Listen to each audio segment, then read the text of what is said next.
សូមនមស្ការចំពោះព្រះដ៏មានព្រះភិក្ខជាអរហន្តសម្មាសម្ពុទ្ធអង្គនោះសូមនមស្ការចំពោះព្រះធម៌និងគណៈនៃព្រះសង្ឃជាទីពឹង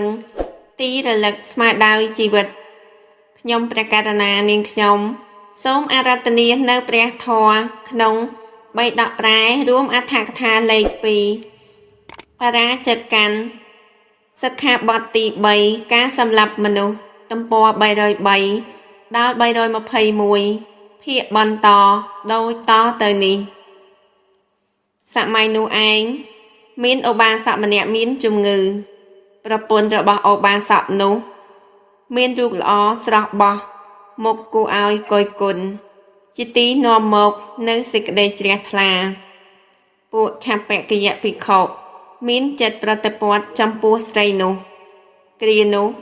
សេចក្តីបរិវិតកៈនេះមានដល់ពួកឆាបកិយភិក្ខុដូចនេះថាមនីអវសាទាំងឡាយបើឧបាសកនោះនឹងរស់នៅពួកយើងមុខជានឹងមិនបានស្រីនោះទេមនីអវសាទាំងឡាយបើដូច្នោះយើងនាំគ្នា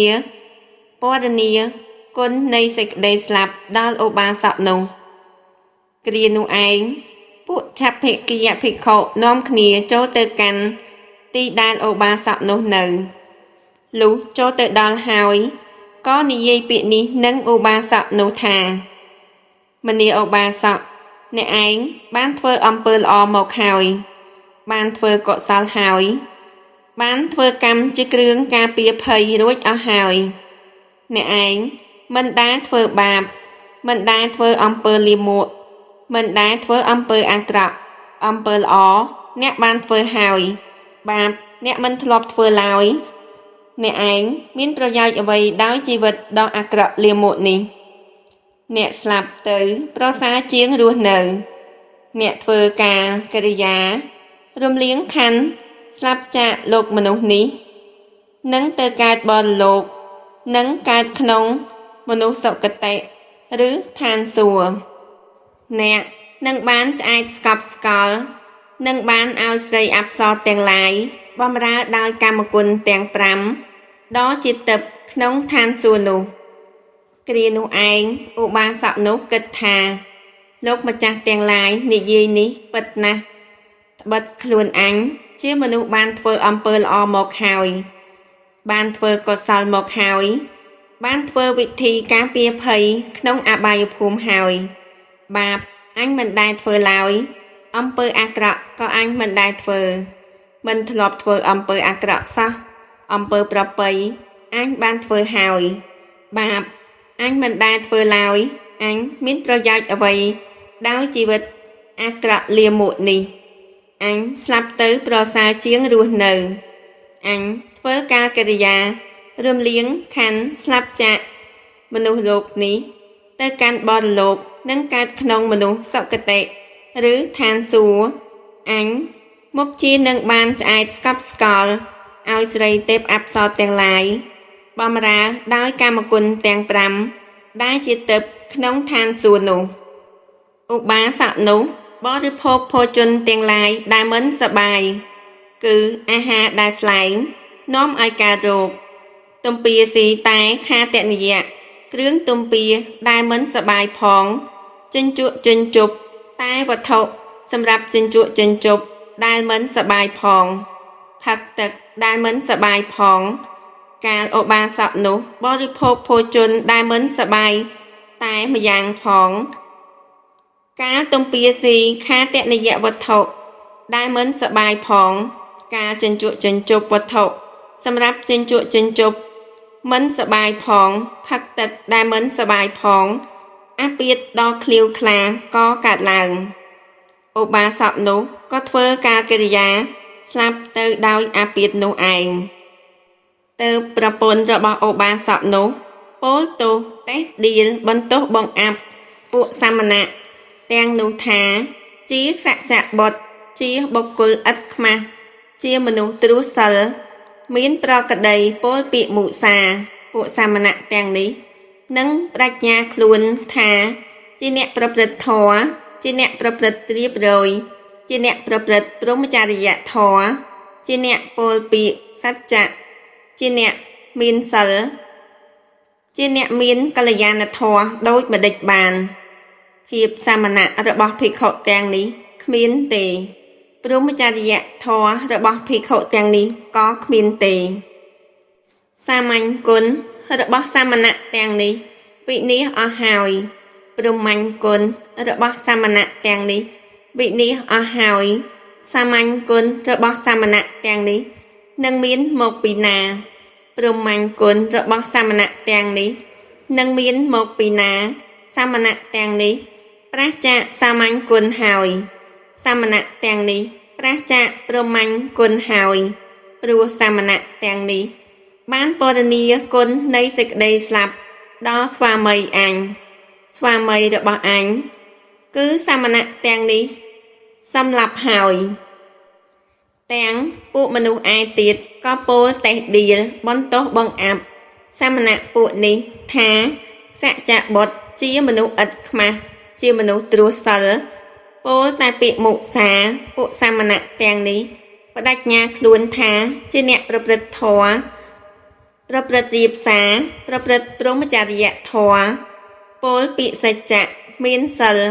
មានកល្យាណធម៌ដូចម្ដេចបានព្រោះសាមញ្ញគុណរបស់សាមណៈទាំងនេះគ្មានទេព្រហ្មញ្ញគុណរបស់សាមណៈទាំងនេះក៏គ្មានទេ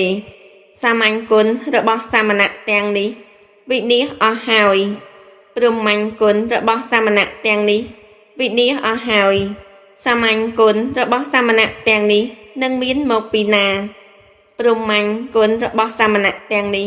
នឹងមានមកពីណាពួកសាមណៈទាំងនេះប្រះចាកសាមញ្ញគុណហើយពួកសាមណៈទាំងនេះប្រះចាកព្រហ្មញ្ញគុណហើយព្រោះសាមណៈទាំងនេះបានពរនីគុណនៃសេចក្តីស្លាប់ដល់ឧបាសកដែលស្លាប់ពីព្រោះតែសាមណៈទាំងនេះភិក្ខុទាំងឡាយបានឮមនុស្សពួកនោះកំពុងពោលតេះដៀលបន្ទោសបង្អាប់ពួកភិក្ខុណាជាអ្នកមានសេចក្តីប្រាថ្នាតិចពេភិក្ខុទាំងនោះក៏ពោលទោសតេះដៀលបន្ទោសបង្អាប់ថាហេតុម្ដេចបានជាពួកឆាបកិយភិក្ខុទៅពរនីគុណនៃសេចក្តីស្លាប់ដល់ឧបាសកដូច្នោះគ្រានោះឯងភិក្ខុទាំងនោះបានក្រាបទូលសេចក្តីនោះចំពោះព្រះដ៏មានព្រះភិក្ខពេព្រះបរមសាស្តាត្រាស់សួរថាមនាលភិក្ខុទាំងឡាយឮថាអ្នកទាំងឡាយពរនីគុណនៃសេចក្តីស្លាប់ដល់ឧបាសកមែនឬ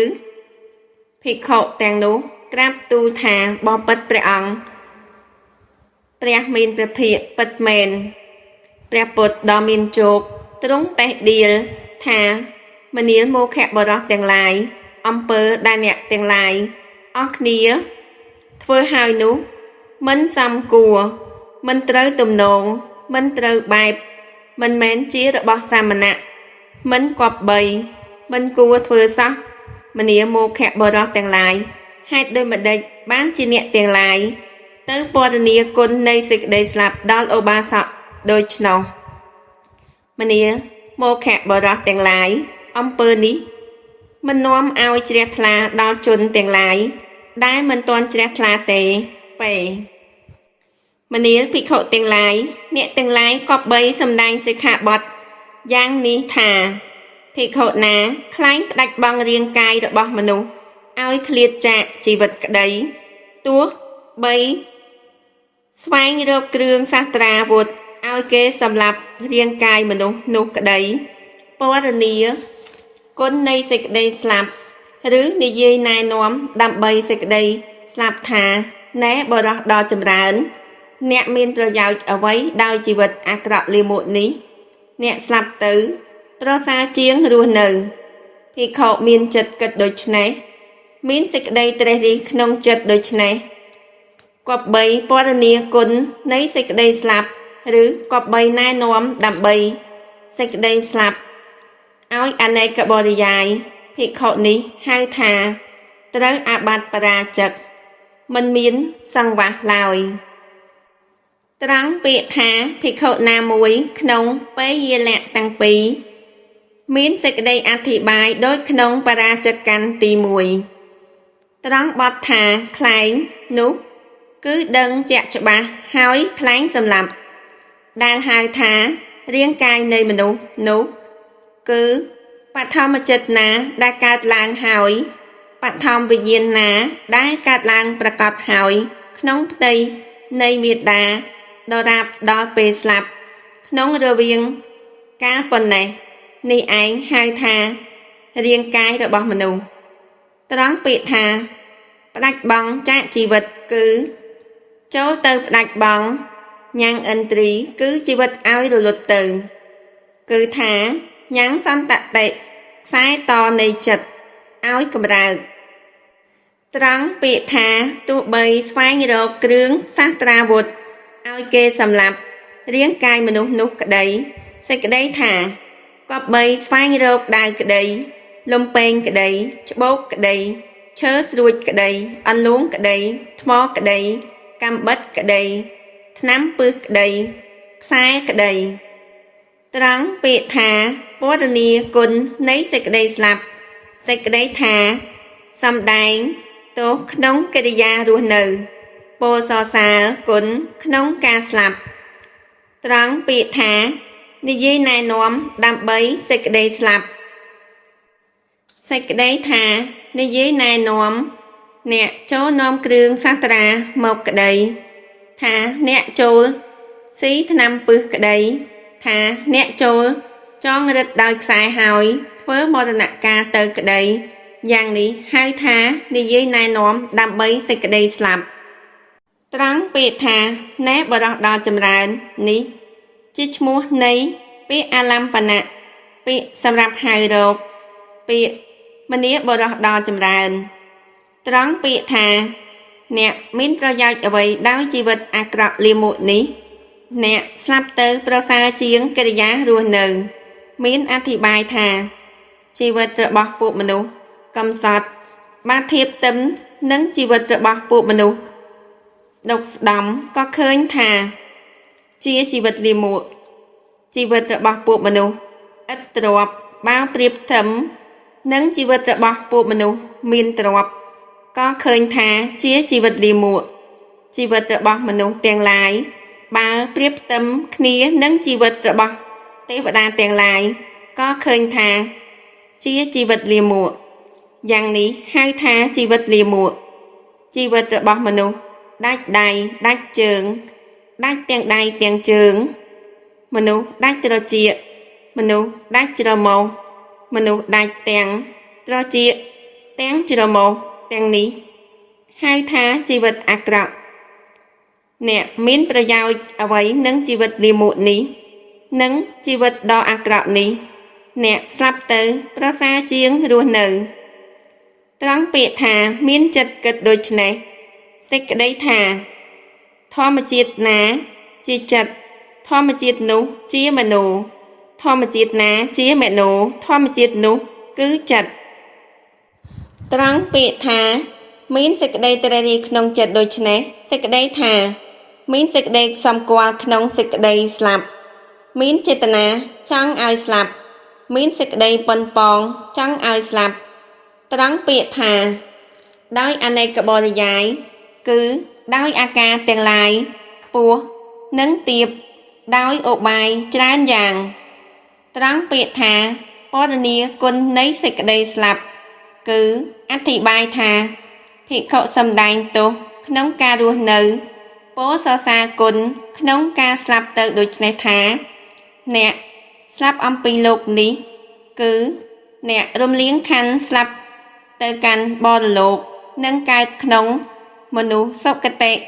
ឬឋានសួគ៌អ្នកនឹងឆ្អែតស្កប់ស្កល់ឲ្យស្រីទេពអប្សរទាំងឡាយបម្រើដោយកម្មគុណទាំង5ដ៏ជាទឹកក្នុងឋានសួគ៌នោះត្រង់ពាក្យថាឬនិយាយណែនាំដើម្បីសេចក្តីស្លាប់សេចក្តីថានិយាយដឹកនាំថាអ្នកចូលនាំគ្រឿងសាស្ត្រាវុធមកក្តីអ្នកចូលស៊ីថ្នាំពឹសក្តីអ្នកចូលចងរឹតដោយខ្សែហើយធ្វើកាលកិរិយាទៅក្តីអ្នកចូលលោតទម្លាក់ទៅក្នុងបឹងក្តី អណ្ដូងក្តីជ្រោះក្តីត្រង់ពាក្យថាភិក្ខុនេះក្តីមានសេចក្តីអធិប្បាយដូចខាងដើមត្រង់បរាជិកកាន់ទី1ត្រង់ពាក្យថាត្រូវអាបត្តិបរាជិកអធិប្បាយថាថ្មក្រាស់បំបែកជាពីរចំណែកជាវត្ថុភ្ជាប់គ្នាមិនបានទៀតយ៉ាងណាមិញភិក្ខុខ្លែងផ្ដាច់បង់រាងកាយរបស់មនុស្សឲ្យចាកជីវិតមិនមែនជាសាមណៈមិនមែនជាសច្ចបុត្រមានឧបមាដូចនេះឯងព្រោះហេតុនោះទើបហៅថា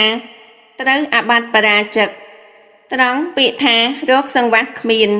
សេចក្តីថាកម្មជាមួយគ្នាឧទេសជាមួយគ្នា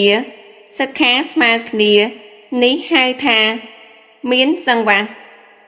ភិក្ខុនោះគ្មានសង្វាស់ដូចនេះទេព្រោះហេតុនោះទើបហៅថារកសង្វាស់គ្មានភិក្ខុស្ថិតនៅក្នុងទីចិត្តតាំងចិត្តនឹងសម្លាប់មនុស្សដោយខ្លួនឯងដោយប្រើបម្រើតគ្នាដោយបម្រើទៅធ្វើការខុសសង្កេតដោយបម្រើទៅហើយត្រឡប់មកវិញ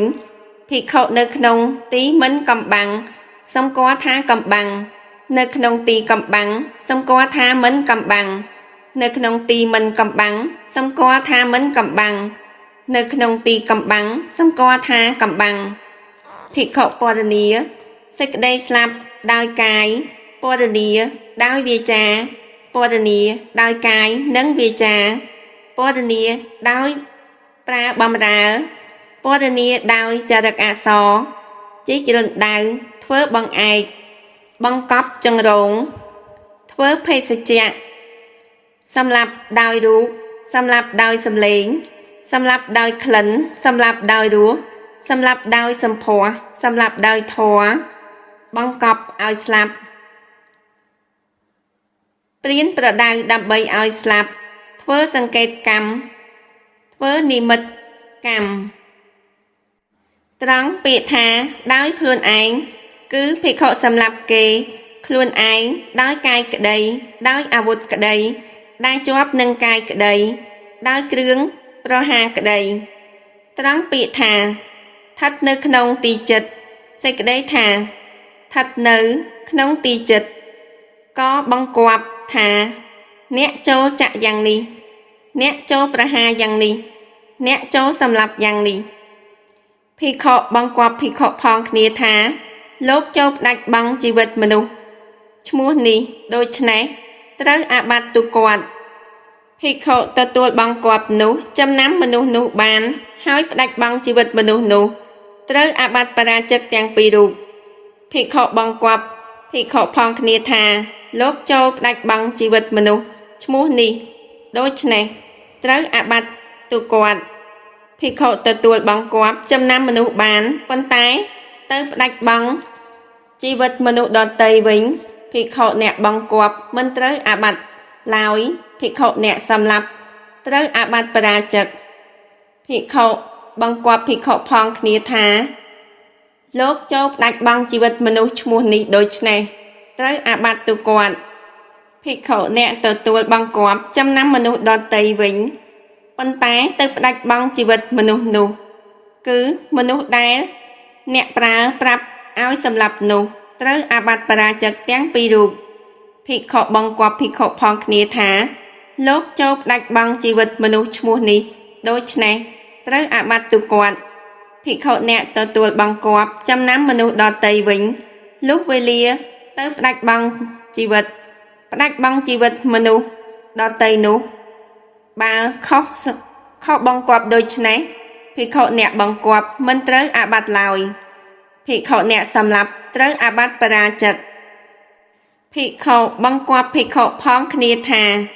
លោកចូលប្រាប់ភិក្ខុឈ្មោះនេះឲ្យភិក្ខុឈ្មោះនេះប្រាប់ដល់ភិក្ខុឈ្មោះនេះថាភិក្ខុឈ្មោះនេះចូលផ្ដាច់បង់ជីវិតបុគ្គលឈ្មោះនេះដូច្នេះត្រូវអាបត្តិទូគាត់ភិក្ខុអ្នកទទួលបង្គាប់នោះប្រាប់អ្នកឯទៀតវិញដូច្នេះអ្នកត្រូវអាបត្តិទូគាត់ដដែលភិក្ខុអ្នកសម្លាប់ទទួលបង្គាប់ភិក្ខុអ្នកប្រើដើមត្រូវអាបត្តិថលច័យ lúcភិក្ខុអ្នកសម្លាប់បានផ្ដាច់បង់ជីវិតបុគ្គលនោះសម្រាប់ត្រូវអាបត្តិបរាជិកគ្រប់4រូបភិក្ខុបង្គាប់ភិក្ខុផងគ្នាថាលោកចូលទៅប្រាប់ភិក្ខុឈ្មោះនេះឲ្យភិក្ខុឈ្មោះនេះទៅប្រាប់ភិក្ខុឈ្មោះនេះថាភិក្ខុឈ្មោះនេះចូលទៅផ្ដាច់បង់ជីវិតបុគ្គលឈ្មោះនេះដូច្នេះត្រូវអាបត្តិទុគាត់ភិក្ខុអ្នកទទួលបង្គាប់នោះទៅបង្គាប់ភិក្ខុឯទៀតវិញធ្វើខុសបង្គាប់ដូច្នេះត្រូវអាបត្តិទុគាត់ភិក្ខុអ្នកសម្លាប់ទទួលបង្គាប់ត្រូវអាបត្តិទុគាត់ភិក្ខុអ្នកសម្លាប់នោះបានផ្ដាច់បង់ជីវិតបុគ្គលនោះសម្រាប់ភិក្ខុអ្នកបង្គាប់ដើមមិនត្រូវអាបត្តិឡើយត្រូវអាបត្តិបរាជិកតែភិក្ខុអ្នកបង្គាប់និងភិក្ខុអ្នកសម្លាប់ភិក្ខុបង្គាប់ភិក្ខុផងគ្នាថាលោកចូលផ្ដាច់បង់ជីវិតបុគ្គលឈ្មោះនេះដូច្នេះត្រូវអាបត្តិទុគាត់ភិក្ខុអ្នកទទួលបង្គាប់នោះទៅហើយត្រឡប់មកវិញប្រាប់ថាខ្ញុំមិនអាចនឹងផ្ដាច់បង់ជីវិតបុគ្គលនោះទេភិក្ខុនោះបង្គាប់ទៀតថាលោកអាចវេលាណាលោកចូលទៅផ្ដាច់បង់ជីវិតគេវេលានោះចុះដូច្នេះត្រូវអាបត្តិទុគាត់លុះភិក្ខុអ្នកទទួលបង្គាប់នោះបានផ្ដាច់បង់ជីវិតបុគ្គលនោះស្រេចក៏ត្រូវអាបត្តិបរាជិកទាំងពីររូបភិក្ខុបង្គាប់ភិក្ខុផងគ្នាថាលោកចូលទៅផ្ដាច់បង់ជីវិតបុគ្គលឈ្មោះនេះដូច្នេះត្រូវអាបត្តិទុគាត់ភិក្ខុនោះលុះបង្គាប់ភិក្ខុផងគ្នានោះហើយក៏ស្រាប់តែកើតសេចក្តីក្តៅក្រហាយស្ដាយក្រោយតែនឹងបានប្រាប់ឲ្យដឹងថាលោកកុំទៅសម្លាប់ដូច្នេះក៏ទេភិក្ខុអ្នកទទួលបង្គាប់លុះផ្ដាច់បង់ជីវិតបុគ្គលនោះស្រេចក៏ត្រូវអាបត្តិបរាជិកទាំងពីររូបភិក្ខុបង្គាប់ភិក្ខុផងគ្នាថាលោកចូលទៅផ្ដាច់បង់ជីវិតបុគ្គលឈ្មោះនេះដូច្នេះត្រូវអាបត្តិទុគាត់តែភិក្ខុនោះលុះបង្គាប់រួចហើយក៏ស្រាប់តែកើតសេចក្តីក្តៅក្រហាយស្ដាយក្រោយទើបប្រាប់វិញថាលោកកុំទៅសម្លាប់ឡើយភិក្ខុនោះអាងថាលោកបង្គាប់ខ្ញុំហើយក៏ទៅផ្ដាច់បង់ជីវិតបុគ្គលនោះទៅយ៉ាងនេះភិក្ខុអ្នកប្រើដើមមិនត្រូវអាបត្តិទេត្រូវអាបត្តិបរាជិកតែអ្នកសម្លាប់ភិក្ខុបង្គាប់ភិក្ខុផងគ្នាថាលោកចូលទៅផ្ដាច់បង់ជីវិតបុគ្គលឈ្មោះនេះដូច្នេះត្រូវអាបត្តិទុគាត់លុះភិក្ខុនោះបង្គាប់ហើយក៏កើតសេចក្តីក្តៅក្រហាយស្ដាយក្រោយទើបប្រាប់វិញថាលោកកុំទៅសម្លាប់ឡើយភិក្ខុអ្នកសម្លាប់នោះទទួលថាសាធុហើយឈប់វិញដូច្នេះមិនត្រូវអាបត្តិទាំងពីររូបភិក្ខុសម្គាល់ទីដែលមិនស្ងាត់ថាទីស្ងាត់ទើបពោលថាអោបុគ្គលឈ្មោះនេះអញត្រូវតែសម្លាប់ដូច្នេះត្រូវអាបត្តិទុគាត់ភិក្ខុសម្គាល់ទីដែលស្ងាត់ថាមិនស្ងាត់ទើបពោលថាអោបុគ្គលឈ្មោះនេះសូមឲ្យវិនិច្ឆ័យទៅចុះដូច្នេះត្រូវអាបត្តិទុគាត់ភិក្ខុសម្គាល់ទីដែលមិនស្ងាត់ថាទីមិនស្ងាត់ទើបពោលថាអោបុគ្គលឈ្មោះនេះសូមឲ្យវិនិច្ឆ័យទៅចុះដូច្នេះត្រូវអាបត្តិទុគាត់ភិក្ខុសម្គាល់ទីដែលស្ងាត់ថាស្ងាត់ទើបពោលថាអោបុគ្គលឈ្មោះនេះសូមឲ្យវិនិច្ឆ័យទៅចុះដូច្នេះត្រូវអាបត្តិទុគាត់ដែលហៅថាពរនីដោយកាយនោះគឺភិក្ខុធ្វើវិការដោយកាយដូច្នេះបុគ្គលណាស្លាប់ទៅយ៉ាងនេះបុគ្គលនោះនឹងបានទ្រព្យឬនឹងបានយសស័ក្តិឬនឹងទៅកាន់ឋានសួគ៌ភិក្ខុធ្វើយ៉ាងនេះត្រូវអាបត្តិទុគាត់បើមនុស្សស្ដាប់សេចក្តីពរនានោះហើយញ៉ាំងទុក្ខវេទនាឲ្យកើតដោយគិតថាអញនឹងស្លាប់ដោយកិរិយាពលពរនានោះដូច្នេះត្រូវអាបត្តិថលច័យបើមនុស្សនោះស្លាប់ភិក្ខុត្រូវអាបត្តិបរាជិកដែលហៅថាពលពរនាដោយវាចានោះគឺភិក្ខុពលវាចាថា បុគ្គលណាស្លាប់យ៉ាងនេះបុគ្គលនោះនឹងបានទ្រព្យឬបានយុស័ក្តិឬទៅកាន់ឋានសួគ៌ភិក្ខុនោះត្រូវអាបាត់ទូគាត់បើមនុស្សស្ដាប់សេចក្តីពរនានោះហើយញ៉ាំងទុក្ខវេទនាឲ្យកើតឡើងដោយគិតថាអញនឹងស្លាប់ដោយកិរិយាពលពរនានេះដូច្នេះភិក្ខុត្រូវអាបាត់ថលច័យបើបុគ្គលនោះស្លាប់ភិក្ខុត្រូវអាបាត់បរាជិកដែលហៅថាពលពរនាដោយកាយនិងវាចានោះគឺភិក្ខុធ្វើវិការដោយកាយផងពលដោយវាចាផងដូច្នេះថាបុគ្គលណាស្លាប់ទៅយ៉ាងនេះបុគ្គលនោះនឹងបានទ្រព្យឬបានយុស័ក្តិឬទៅកាន់ឋានសួគ៌ភិក្ខុនោះត្រូវអាបាត់ទូគាត់បើមនុស្សស្ដាប់សេចក្តីពរនានោះហើយញ៉ាំងទុក្ខវេទនាឲ្យកើតឡើងដោយគិតថាអញនឹងស្លាប់ដោយកិរិយាពលពរនានេះដូច្នេះភិក្ខុត្រូវអាបាត់ថលច័យបើបុគ្គលនោះស្លាប់ភិក្ខុត្រូវអាបាត់បរាជិកដែលហៅថាពរនាដោយប្រើបំរើនោះគឺភិក្ខុប្រាប់ដំណឹងដល់បំរើថាបុគ្គលណាសម្លាប់យ៉ាងនេះបុគ្គលនោះនឹងបានទ្រព្យបានយុស័ក្តិឬពុំនោះទៅកាន់ឋានសួគ៌ដូច្នេះភិក្ខុត្រូវអាបាត់ទូគាត់បើបុគ្គលនោះបានស្ដាប់ដំណឹងរបស់បំរើហើយគិតថាអញនឹងស្លាប់ហើយញ៉ាំងទុក្ខវេទនាឲ្យកើតឡើងភិក្ខុត្រូវអាបាត់ថលច័យបើបុគ្គលនោះស្លាប់ត្រូវអាបាត់បរាជិកដែលហៅថាពរនាដោយវិធីសរសេរអក្សរនោះគឺភិក្ខុឆ្លាក់អក្សរជាសេចក្តីថាបុគ្គលណាស្លាប់ទៅយ៉ាងនេះបុគ្គលនោះនឹងបានទ្រព្យបានយុស័ក្តិឬទៅកាន់ឋានសួគ៌ដូច្នេះត្រូវអាបាត់ទូគាត់គ្រប់អក្ខរៈបុគ្គលនោះឃើញអក្សរចរិតនោះហើយគិតថាអញនឹងស្លាប់ទៅហើយញ៉ាំងទុក្ខវេទនាកើតឡើងភិក្ខុនោះត្រូវអាបាត់ថលច័យបើបុគ្គលនោះស្លាប់ភិក្ខុត្រូវអាបាត់បរាជិកដែលហៅថារណ្ដៅនោះគឺភិក្ខុជីករណ្ដៅចំពោះមនុស្សដោយតាំងចិត្តថាអ្នកណាមួយធ្លាក់ទៅក្នុងគង់នឹងស្លាប់ដូច្នេះត្រូវអាបាត់ទូគាត់កាលបើអ្នកណាមួយធ្លាក់ទៅហើយកើតទុក្ខវេទនាឡើងដល់អ្នកនោះភិក្ខុត្រូវអាបាត់ថលច័យបើអ្នកនោះស្លាប់ភិក្ខុត្រូវអាបាត់បរាជិកភិក្ខុជីករណ្ដៅមិនចំពោះមនុស្សឬអមនុស្សដោយគិតថាជនណាមួយធ្លាក់ទៅគង់ស្លាប់ដូច្នេះត្រូវអាបាត់ទូគាត់បើមនុស្សធ្លាក់ទៅក្នុងរណ្ដៅនោះភិក្ខុត្រូវអាបាត់ទូគាត់កាលមនុស្សធ្លាក់ទៅកើតទុក្ខវេទនាឡើងភិក្ខុត្រូវអាបាត់ថលច័យបើមនុស្សនោះស្លាប់ភិក្ខុត្រូវអាបាត់បរាជិកបើយក្សក្តីប្រេតក្តីសត្វដេរឆានក្តីមានរូបរាងកាយដូចមនុស្សក្តីធ្លាក់ទៅក្នុងរណ្ដៅនោះភិក្ខុត្រូវអាបាត់ទូគាត់កាលបើជនមានយក្សជាដើមនោះធ្លាក់ទៅហើយកើតទុក្ខវេទនាភិក្ខុក៏ត្រូវអាបាត់ទូគាត់បើជនមានយក្សជាដើមនោះស្លាប់ភិក្ខុត្រូវអាបាត់ថលច័យបើសត្វដេរឆានធ្លាក់ទៅក្នុងរណ្ដៅនោះភិក្ខុត្រូវអាបាត់ទូគាត់កាលបើធ្លាក់ទៅហើយកើតទុក្ខវេទនាត្រូវអាបាត់ទូគាត់បើវាស្លាប់ភិក្ខុត្រូវអាបាត់បច្ចិតយៈ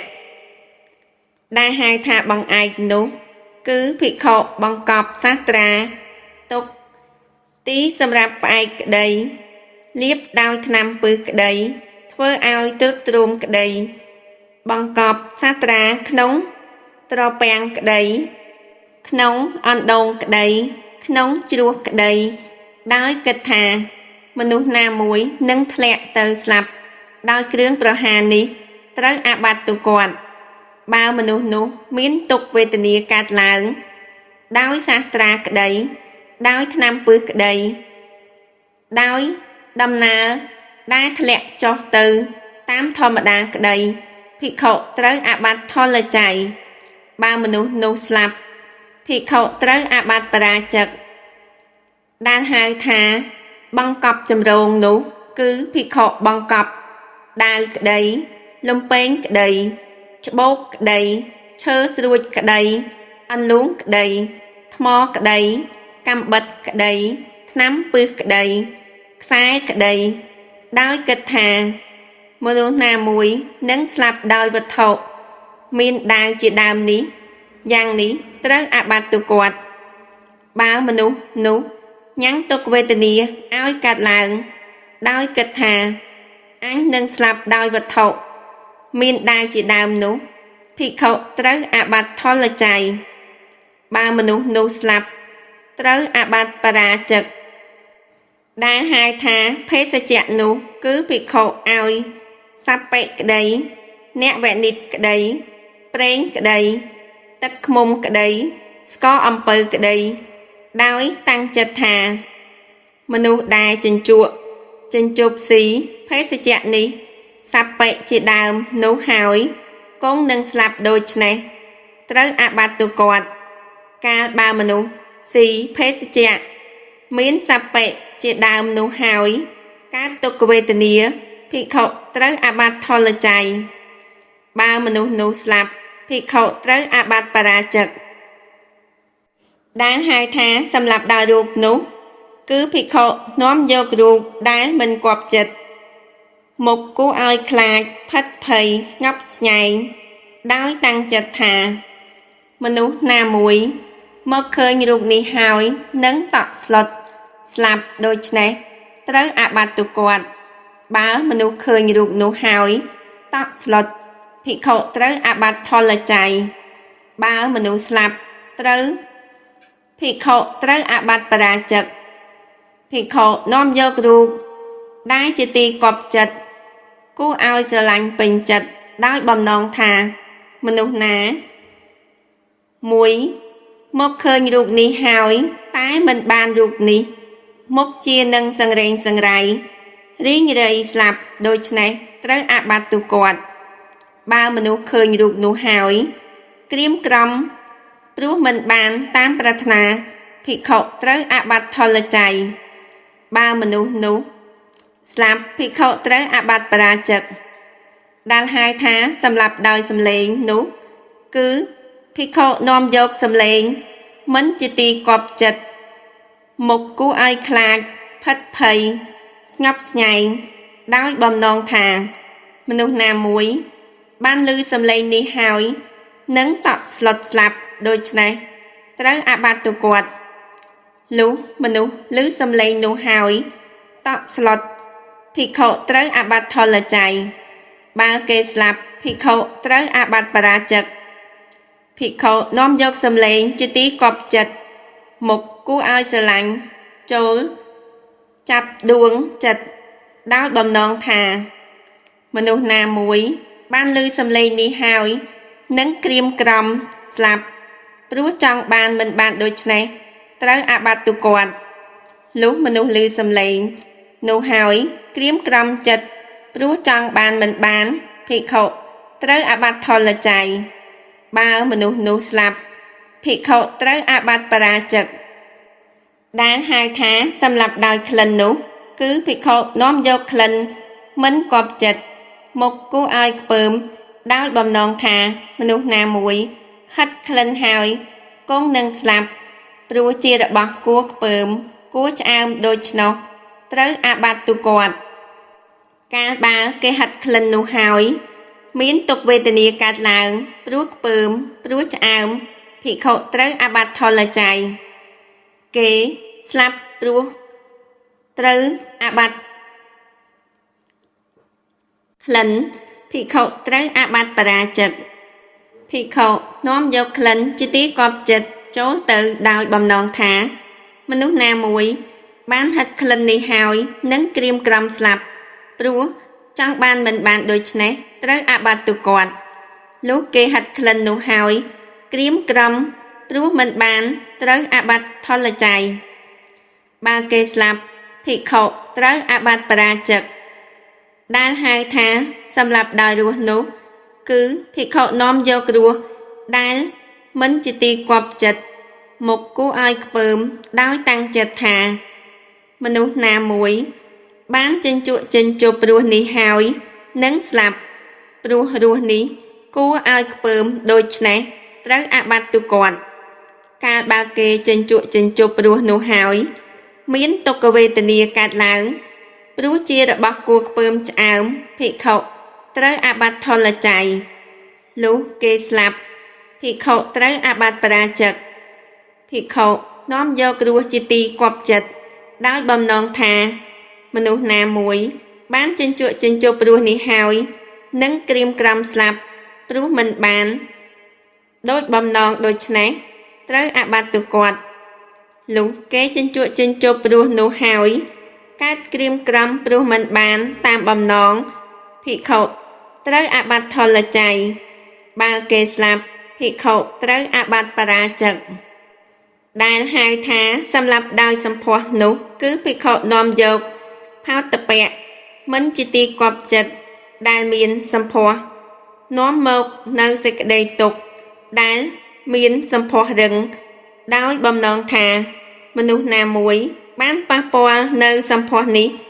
មុខជានឹងស្លាប់ដូច្នេះត្រូវអាបាតិទុគាត់បើទុក្ខវេទនាកើតឡើងដល់បុគ្គលដែលបានប៉ះពាល់ត្រូវសម្ផស្សនោះភិក្ខុត្រូវអាបាតិថលច័យលុះគេស្លាប់ភិក្ខុត្រូវអាបាតិបរាជិកភិក្ខុនាំយកផោតពៈជាទីគាប់ចិត្តដែលមានសម្ផស្សជាសុខដែលមានសម្ផស្សទុនដោយបំណងថាបុគ្គលណាមួយមកប៉ះពាល់ត្រូវសម្ផស្សនេះហើយនឹងក្រៀមក្រំស្លាប់ព្រោះមិនបានតាមប្រាថ្នាដូច្នេះត្រូវអាបាតិទុគាត់លុះគេប៉ះពាល់ត្រូវសម្ផស្សនោះហើយកើតក្រៀមក្រំព្រោះមិនបានតាមប្រាថ្នាភិក្ខុត្រូវអាបាតិថលច័យបើគេស្លាប់ភិក្ខុត្រូវអាបាតិបរាជិកដែលហៅថាសម្រាប់ដោយធម៌នោះគឺភិក្ខុពោលអំពីរឿងនរកនៃសត្វដែលទៅកើតក្នុងនរកដោយបំណងថាមនុស្សណាមួយបានស្ដាប់រឿងនរកនេះហើយនឹងតក់ស្លុតហើយស្លាប់ដូច្នេះត្រូវអាបាតិទុគាត់លុះគេបានស្ដាប់រឿងនរកនោះហើយកើតតក់ស្លុតភិក្ខុត្រូវអាបាតិថលច័យបើគេស្លាប់ភិក្ខុត្រូវអាបាតិបរាជិកភិក្ខុពោលអំពីរឿងឋានសួគ៌នៃបុគ្គលដែលបានធ្វើកម្មដ៏ល្អដោយបំណងថាមនុស្សណាមួយបានស្ដាប់និទានអំពីឋានសួគ៌នេះហើយនឹងអត់ដង្ហើមស្លាប់ដូច្នេះភិក្ខុត្រូវអាបាតិទុគាត់លុះគេបានស្ដាប់អំពីឋានសួគ៌នោះហើយញ៉ាំងទុក្ខវេទនាឲ្យកើតឡើងដោយគិតថាអញនឹងអត់ដង្ហើមស្លាប់ដូច្នេះភិក្ខុត្រូវអាបាតិថលច័យបើគេស្លាប់ភិក្ខុត្រូវអាបាតិបរាជិកដែលហៅថាបង្គាប់ឲ្យស្លាប់នោះគឺមានមនុស្សសួរភិក្ខុឆ្លើយថាអ្នកឯងចូលស្លាប់យ៉ាងនេះចុះព្រោះបុគ្គលណាមួយស្លាប់ទៅយ៉ាងនេះបុគ្គលនោះនឹងបានទ្រព្យបានយសឬទៅកាន់ឋានសួគ៌ដូច្នេះត្រូវអាបាតិទុគាត់បុគ្គលនោះញ៉ាំងទុក្ខវេទនាឲ្យកើតឡើងដោយគិតថាអញនឹងស្លាប់តាមបង្គាប់នោះភិក្ខុត្រូវអាបាតិថលច័យលុះគេស្លាប់ភិក្ខុត្រូវអាបាតិបរាជិកដែលហៅថាព្រានប្រដៅដើម្បីឲ្យស្លាប់នោះគឺគេមិនបានសួរភិក្ខុទេតែភិក្ខុនិយាយថាអ្នកចូលស្លាប់យ៉ាងនេះចុះព្រោះបុគ្គលណាស្លាប់ទៅយ៉ាងនេះបុគ្គលនោះនឹងបានទ្រព្យឬបានយសស័ក្តិឬទៅកាន់ឋានសួគ៌ដូច្នេះត្រូវអាបាតិទុគាត់ព្រោះពាក្យព្រានប្រដៅប៉ុណ្ណេះបុគ្គលនោះញ៉ាំងទុក្ខវេទនាឲ្យកើតឡើងដោយគិតថាអញនឹងស្លាប់ដូច្នេះភិក្ខុត្រូវអាបាតិថលច័យលុះបុគ្គលនោះស្លាប់ភិក្ខុត្រូវអាបាតិបរាជិកដែលហៅថាធ្វើសង្កេតកម្មនោះគឺភិក្ខុកំណត់ពេលវេលាថាលោកចូលទៅផ្ដាច់បង់ជីវិតបុគ្គលនោះ តាមសេចក្តីកំណត់នេះទៅនៅវេលាមុនបាយក្តីក្រោយបាយក្តីយប់ក្តីថ្ងៃក្តីដូច្នេះត្រូវអាបាត់ទុគាត់បើភិក្ខុទទួលបង្គាប់ទៅផ្ដាច់បង់ជីវិតបុគ្គលនោះតាមសេចក្តីកំណត់នោះត្រូវអាបាត់បរាជិកទាំងពីររូបបើភិក្ខុអ្នកទទួលបង្គាប់ទៅផ្ដាច់បង់ជីវិតបុគ្គលនោះមុនក្តីក្រោយក្តីអំពីកំណត់នោះភិក្ខុអ្នកប្រើដើមមិនត្រូវអាបាត់ទេឯភិក្ខុអ្នកសម្លាប់ត្រូវអាបាត់បរាជិកដែលហៅថាធ្វើនិមិត្តកម្មនោះគឺភិក្ខុធ្វើនិមិត្តសញ្ញាដូច្នេះថាបើខ្ញុំបព្រិចភ្នែកក្តីញាក់ចិញ្ចើមក្តីងក់ក្បាលក្តីលោកចូលផ្ដាច់បង់ជីវិតបុគ្គលនោះតាមនិមិត្តសញ្ញានោះចុះធ្វើនិមិត្តសញ្ញាប៉ុណ្ណេះត្រូវអាបាត់ទុគាត់បើភិក្ខុអ្នកទទួលបង្គាប់ទៅផ្ដាច់បង់ជីវិតបុគ្គលនោះតាមនិមិត្តសញ្ញានោះត្រូវអាបាត់បរាជិកទាំងពីររូបបើភិក្ខុអ្នកទទួលបង្គាប់ទៅផ្ដាច់បង់ជីវិតបុគ្គលនោះមុនឬក្រោយនិមិត្តសញ្ញានោះភិក្ខុអ្នកប្រើខាងដើមមិនត្រូវអាបាត់ឡើយឯអ្នកសម្លាប់ត្រូវអាបាត់បរាជិកភិក្ខុមិនខ្លែងមួយភិក្ខុមិនដឹងមួយភិក្ខុមិនប្រាថ្នាឲ្យស្លាប់មួយភិក្ខុឆ្កួតមួយភិក្ខុមានចិត្តរវើរវាយមួយភិក្ខុមានវេទនាក្របសង្កត់មួយភិក្ខុដើមបញ្ញត្តិមួយភិក្ខុទាំងនេះមិនត្រូវអាបាត់ទេសូមអនុមោទនា